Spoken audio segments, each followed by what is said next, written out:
Ladies and gentlemen, good evening. I would like to start by acknowledging the Ngunnawal people who are traditional custodians of this land on which we're meeting and pay respect to their elders, past, present, and future. I'd also like to thank ASPI and its director, Peter Jennings, for making PNG the topic of this evening and for inviting me to speak. We've heard of all the VIPs in the room. In fact, you're all VIPs to me. You're all here by special invitation. Thank you. A few people I would like to mention. John Kale, mi hamamastru lukimiu, mi hamamastru Mary Belongu lukimiu. Thank you, True. Our High Commissioner, John Kale, who started in February, and an old dear friend of mine. Francis Adamson, it's wonderful to see you here. And CDF, you get a special mention. Thanks for being here with all of your hats on. Now, many of you might be wondering where my accent is from. If you're not wondering now, you probably will be about halfway through the speech because it's one of the number one questions I get. Where's that funny accent from? So let me just clear that up straight away. I'm from Alaska. I met Angus studying in England, and I moved to Australia in 1993, sight unseen, never been here before. Angus and I moved around a bit, we started a family, and then we landed in Canberra. I got a job with AusAid, with the lovely Robert Glasser.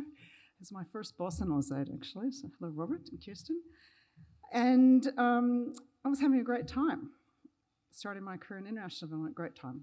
And then, as happens to military officers, the posting order came, and it was to Townsville. And I did not want to go. And so Angus, because he was going to be in Timor for a lot of that time, we decided I'd also go on posting. And I literally, remember I'm quite new in Australia and don't know much about the region yet. I literally looked at the map and I looked at the country that was close enough to Townsville that we could catch up on long weekends. And so off I went to PNG. Now, as soon as the decision was made, and you have to remember that this was in the late 1990s and the military was still pretty conservative, and parts of my family, well, Angus's family, was still pretty conservative. The advice, the observations, and the judgments begin. People were really questioning, should I be leaving my poor husband and taking my children off to PNG? And everyone had a story, and none of them were good. I heard about the rape and the rascals and the robberies and the taipans and the malaria and the plane crashes.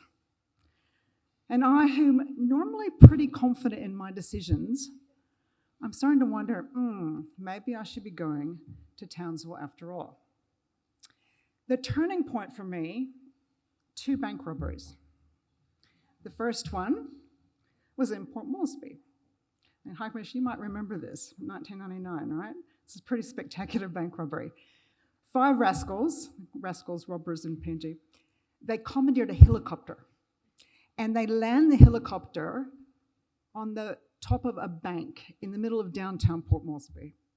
And they get out and they have guns and they have pistols and they have rifles, pistols and grenades, all sorts of things. And they start to rob the bank and gunshots are fired and the police came. Good, the police were there. Police come in, rascals go, they go after the chopper, they start to fly away, and as they're ascending, the police shot their chopper down, lands in the middle of Port Moresby. This is 11 o'clock in the morning, business hours, right? So they get out, and this gun battle ensues. It's all stuff from the movies like you wouldn't believe. All 5 of them are shot dead.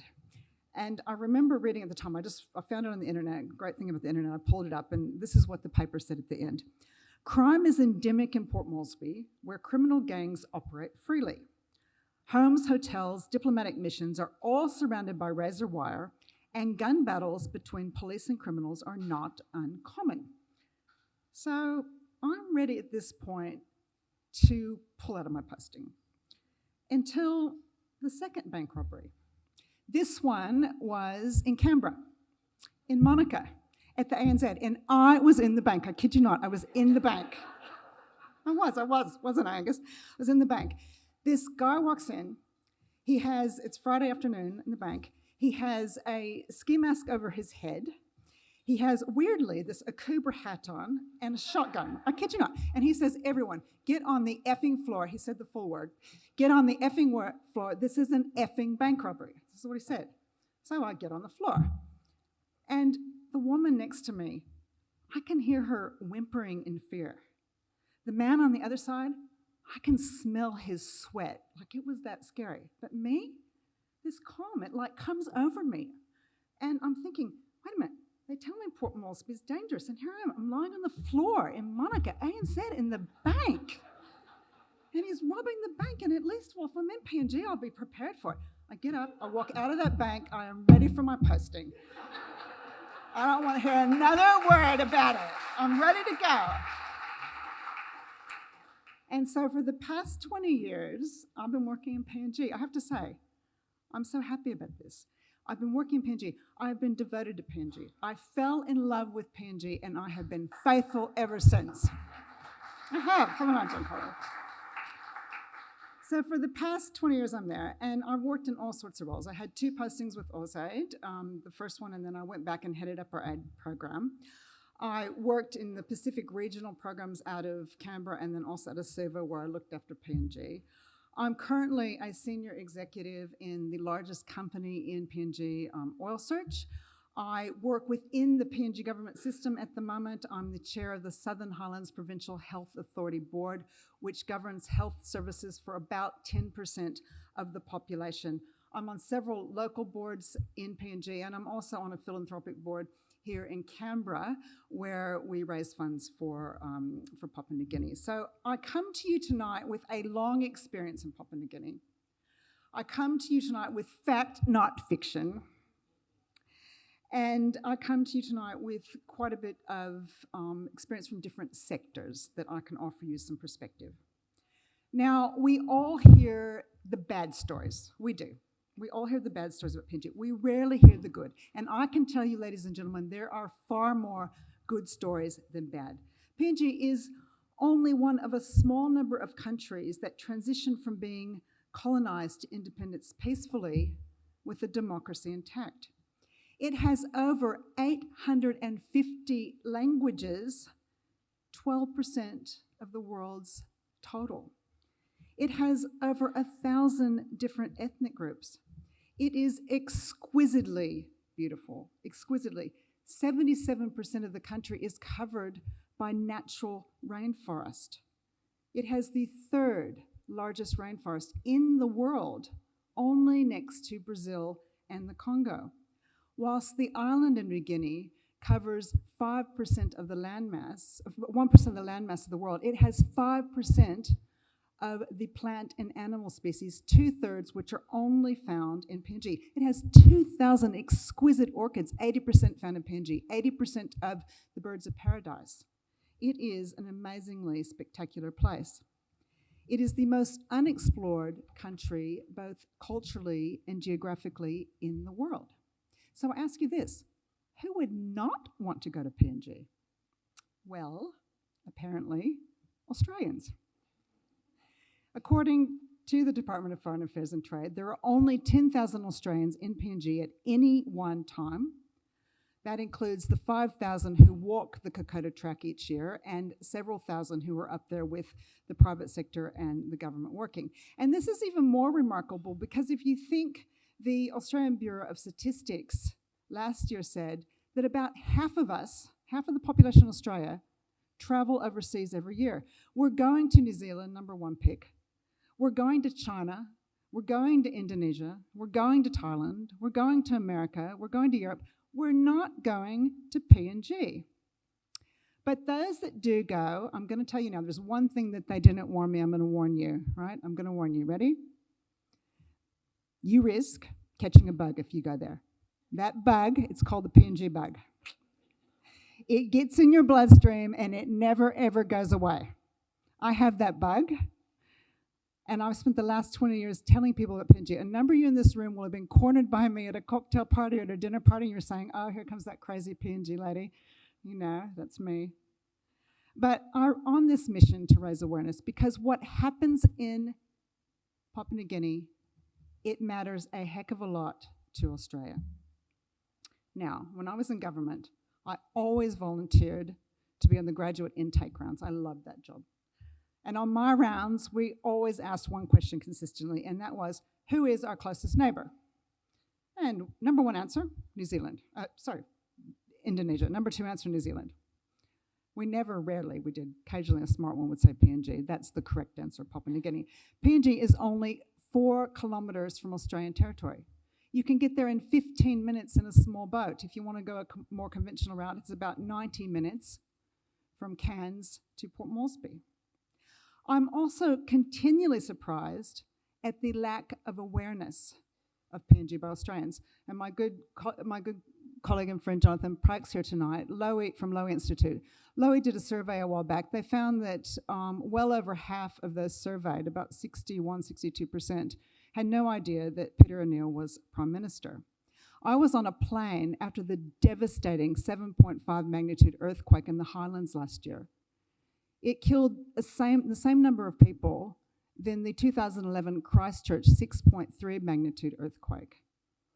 And the flight attendant said to me, "So why are you going to PNG?" I said, "Oh, I'm going up to help with the earthquake." She said, "Oh, was there an earthquake?"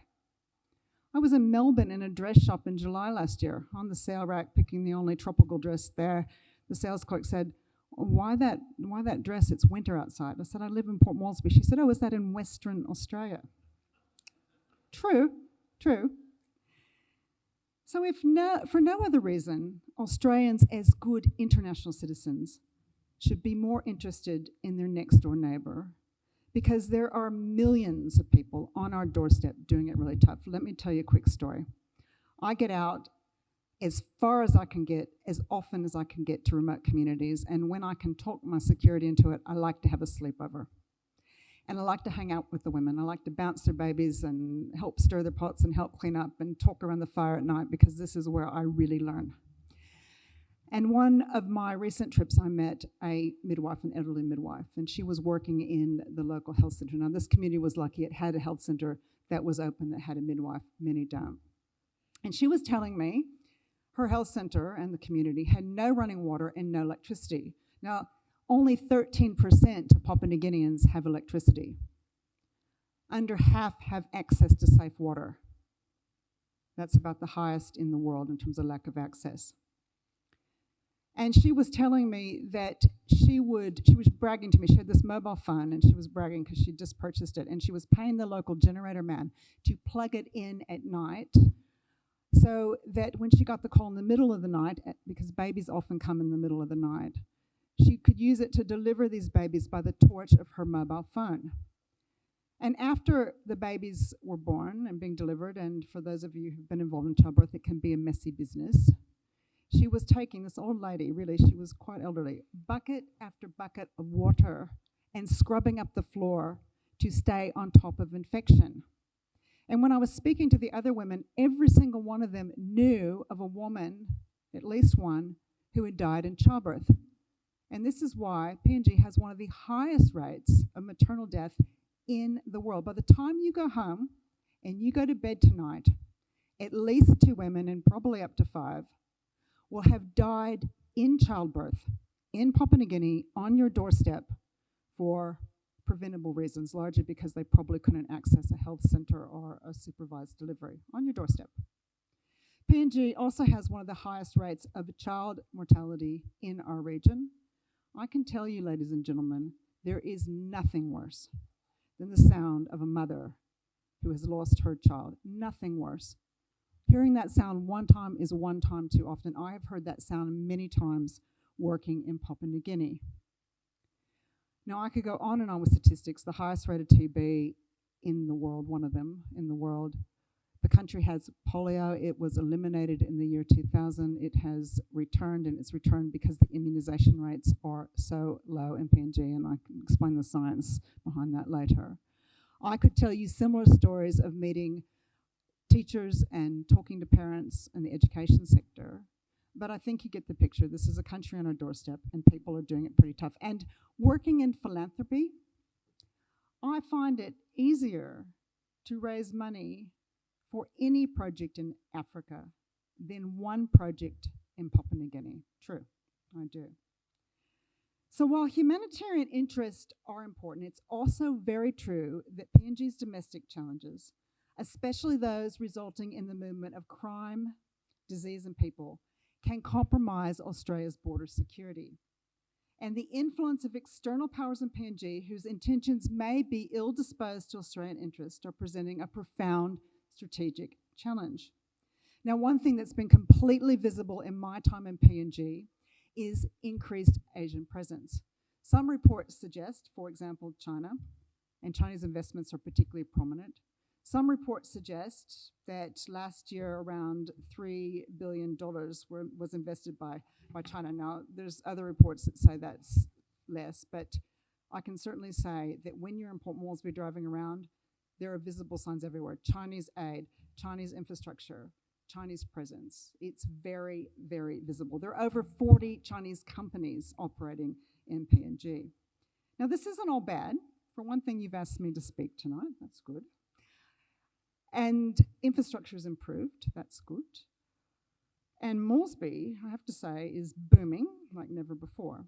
But it does show a rise in the ability to influence strategic interest as well as economic ones. Now, the other thing we need to be worried about is the trade of guns, drugs, people, money laundering. I spend a lot of time, because I actually have drawn the card to work in the 3 provinces at the moment whose capitals do not have an operating airport, Hela, Southern Highlands and Gulf. No airports where I go, so I spend a lot of time in helicopters.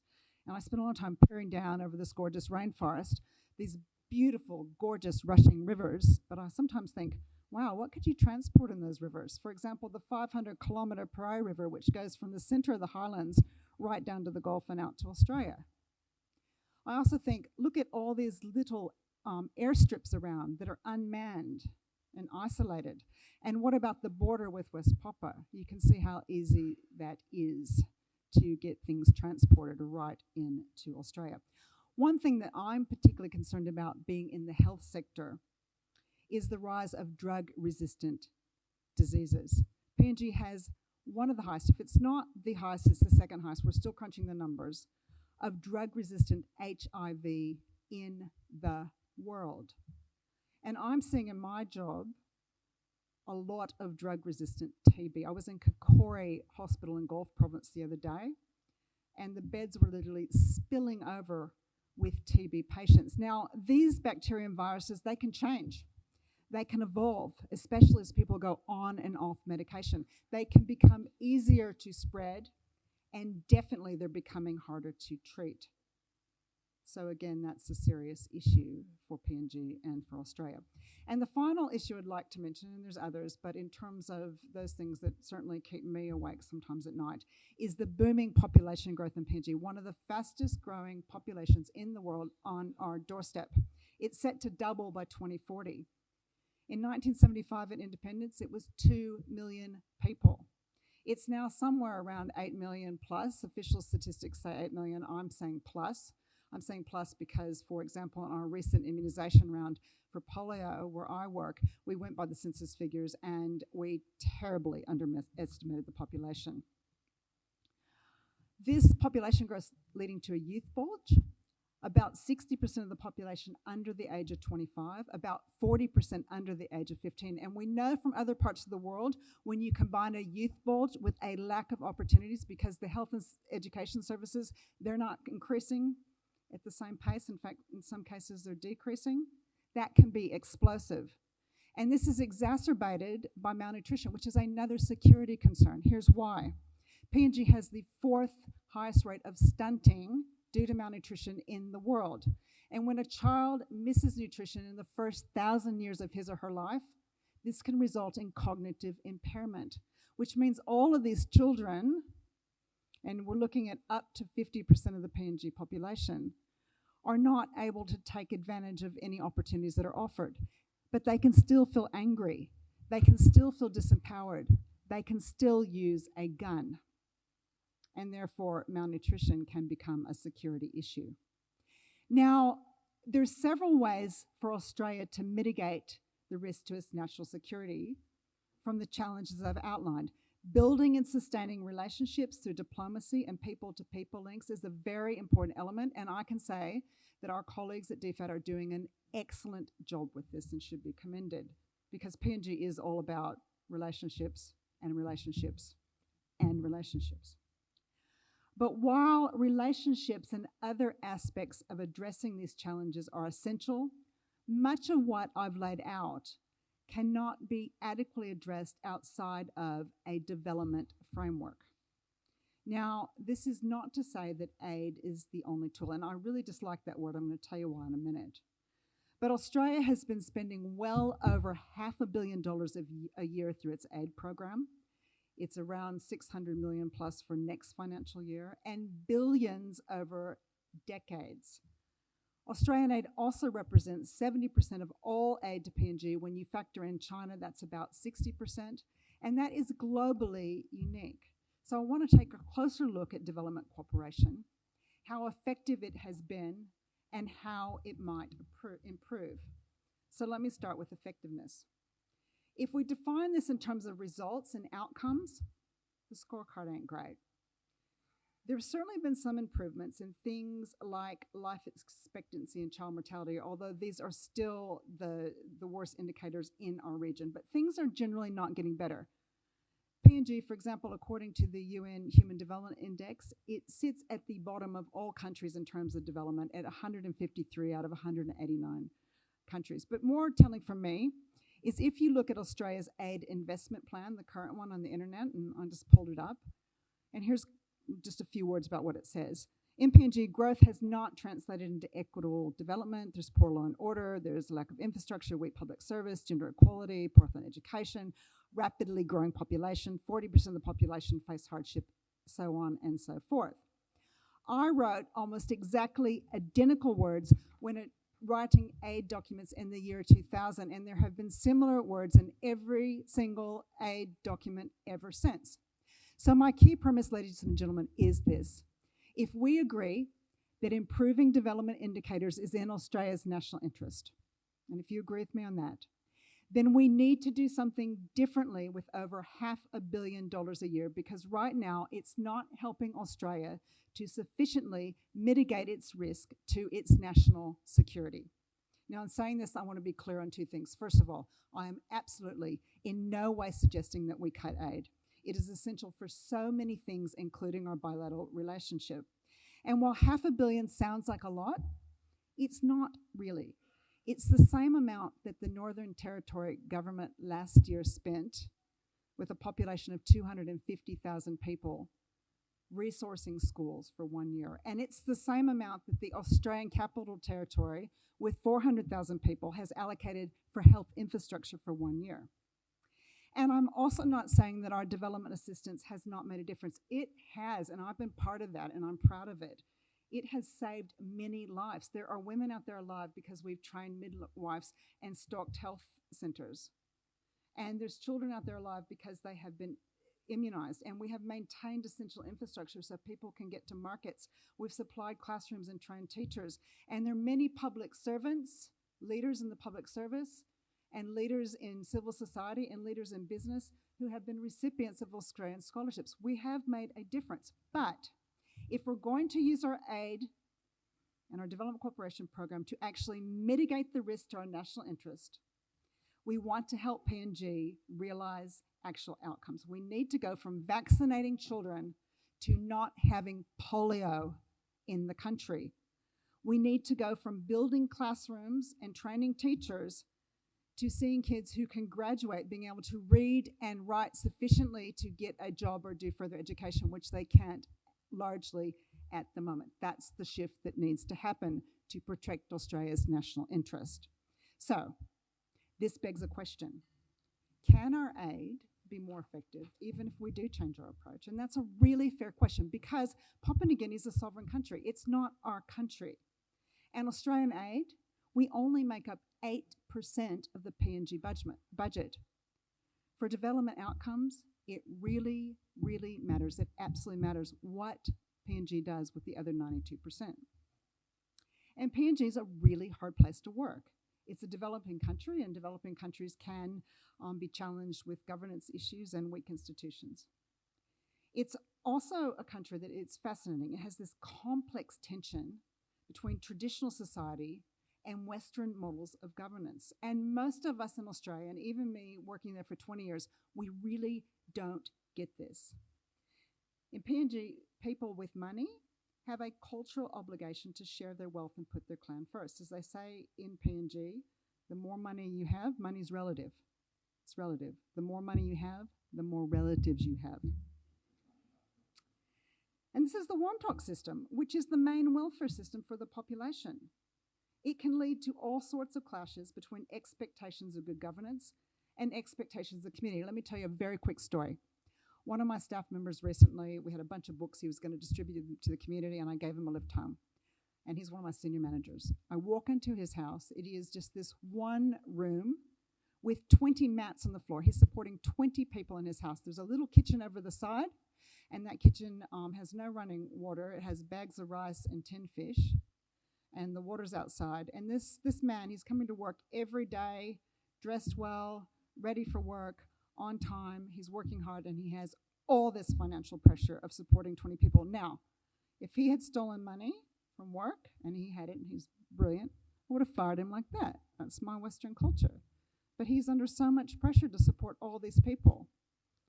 And we just don't appreciate that. Similarly, PNG is not made up of one culture. I told you there's 1,000 different ethnic groups. And what might work in one culture may not work in the culture right next door. So there's not one uniform approach to aid in Papua New Guinea. There's also a very complex decentralization system that makes it really hard for service delivery. There's 33 national government ministries. There's 140 different departments. But, as Lowy Institute points out, although the population has nearly tripled, the total number of public servants in central government is less than it was in 1975.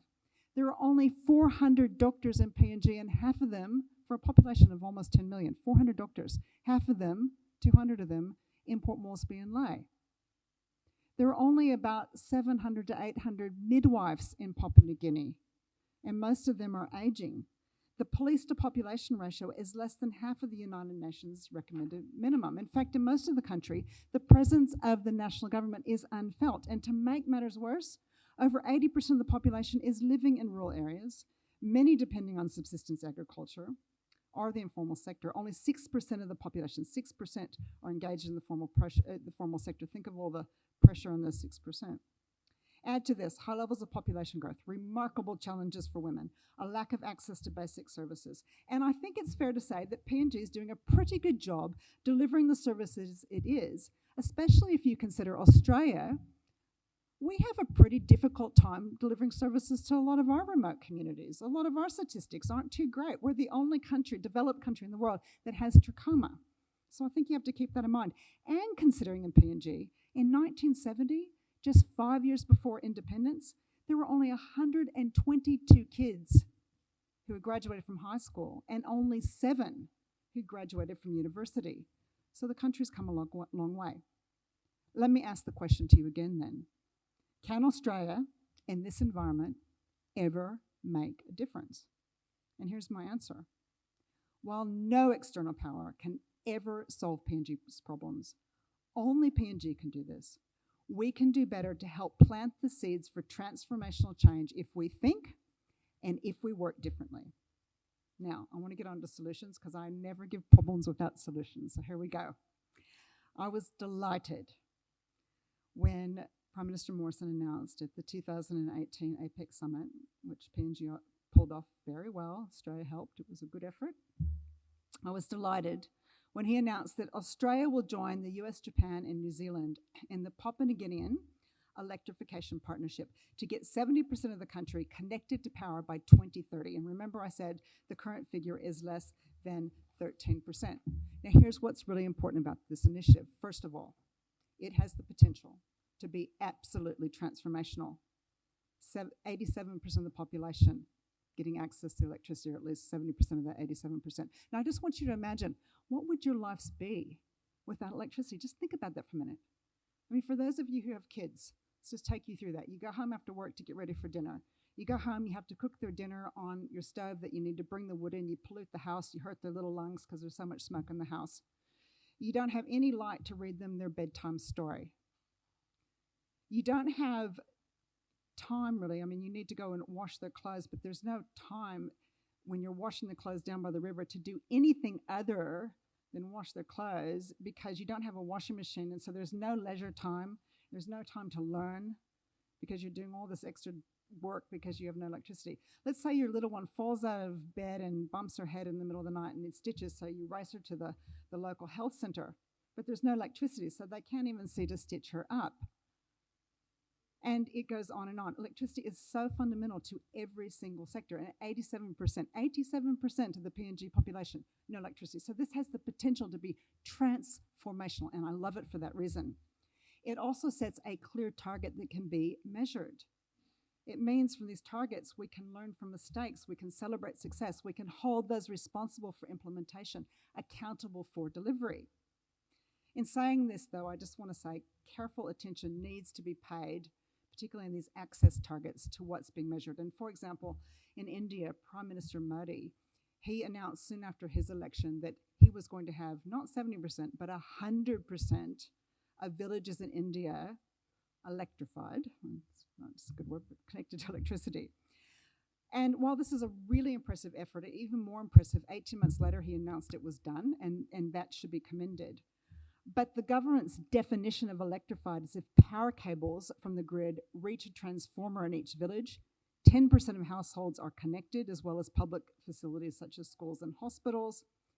And what this meant was 31 million households, or hundreds of millions of people, were still without electricity. But that said, it was a really good start, and targets are really important. In targets, and particularly, we'll just give the example for electricity, you also need to think about affordability, reliability, availability, safety, equity, and importantly, how energy will actually change the quality of life. So you need to go above and beyond that to make sure that we're taking advantage of this, but I know DFAT will do that, and it's very exciting to have the targets.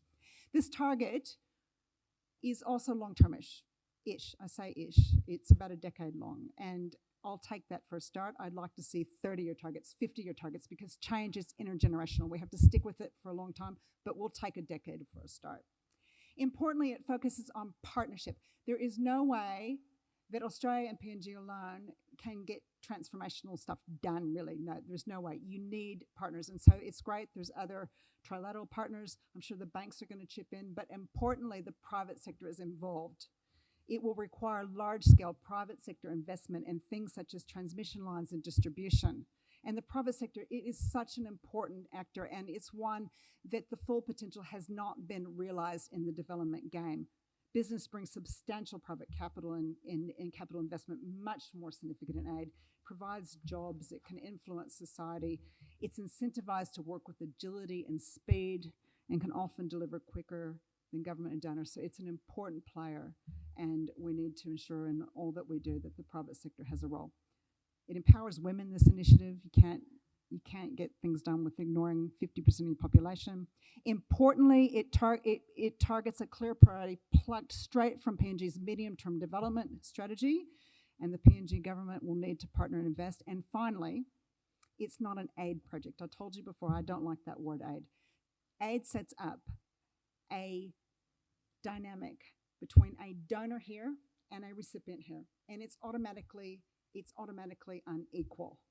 It's automatically, and the donor comes with money and ideas and sometimes a bit of an ego, and the recipient is automatically dispowered, and it robs them of voice, it robs them with agency. And I've seen far too often many advisors coming in with part of aid programs, and they come in and they complain, oh, my electricity was off last night and my air conditioner was broken and it's dreadful, and they come in with their big cars and their fancy computers. Often, not all of them, there's many, many, many good advisors, but when you look at my staff member that I was telling you about when he's supporting 20 people, again, this just sets up a dynamic, a power imbalance that's problematic. So I don't like the word aid, and this project's not about aid, it's about partnership, and hooray, that's fantastic.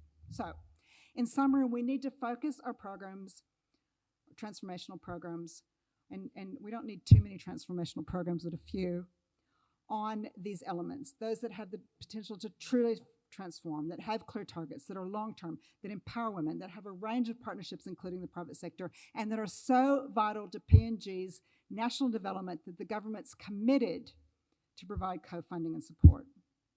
Now, I would add very quickly, and I'm almost done, 4 more elements. First, to be transformational, we need to think intersectorally. We need to connect the dots, and donors aren't great at this. We think in these sectors, and government of PNG, it's aligned in these sectors.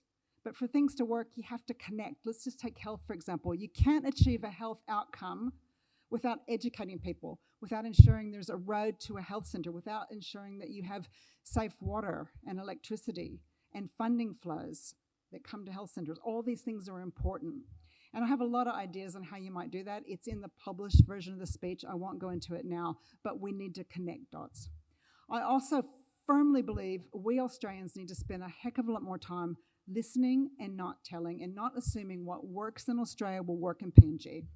Or as the Australian criminologist William Clifford said in his 1984 review of the law and justice sector, I quote, "We are still seeking to impose irrelevant interventions to PNG problems seen through our eyes, not locally driven solutions." These words are still relevant today, and I commend to all of you a fantastic article written by Gordon Peake and Sinclair Denon entitled "Police Development in Papua New Guinea, the Need for Innovation."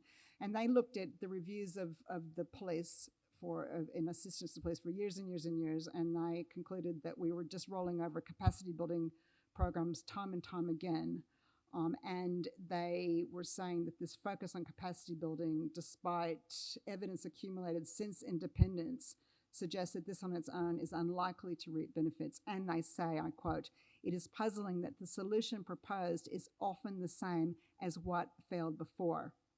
And Stephanie Copus-Campbell adds that you can see these examples in every single sector. And High Commissioner Kali and I did a review a number of years ago together of looking at these TA and capacity building and technical assistance approaches, and had some suggestions then how you might make that better.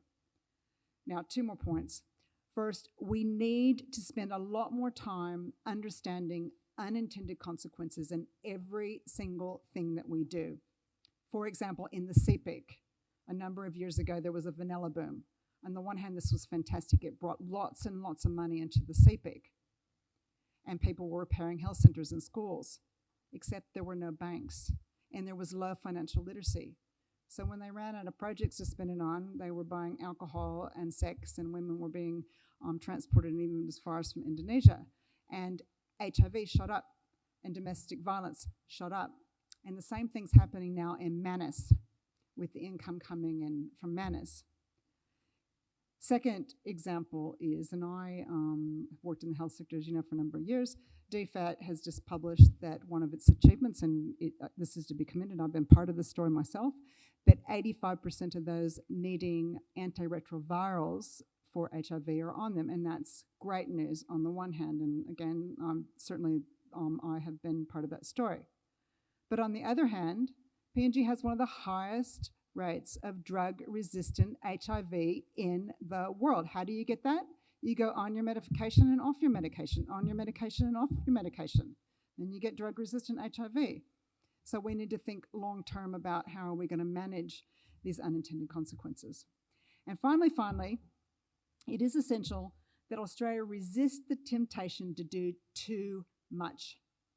As noted earlier, our annual aid expenditure is actually pretty modest, and we risk doing a little bit of everything and not much of anything if we're spread too thinly. And right now, the Australian aid program is doing health and education and infrastructure and law and justice and HIV and climate change and gender and governance and civil society strengthening and agriculture, and we need to focus a bit more. So, in closing, I want you to think back to that midwife I told you about. I want you to imagine that 80% of the Australian population wakes up and we have no electricity, and we have no running water, and we have no open health centre, and we have no grocery store to go buy our food. How long would we last? Not long. So what I've learned working in Papua New Guinea is first and foremost the incredible resilience of the people, most of whom have a pretty good sense of what they want for their future. And this is a good starting point for all development. And it's why I remain positive, because I have met so many amazing Papua New Guineans. I meet them every day, I work with them, and it's inspiring. But there's some very daunting challenges, and these challenges matter for Australia. They matter because we're good neighbours and good international citizens, and they matter because what happens in PNG affects our own national security. Australians need to understand more about this wonderful, incredible country on our doorstep, and we need to work harder to ensure that what we do to help makes a tangible and lasting difference. And I ask you this: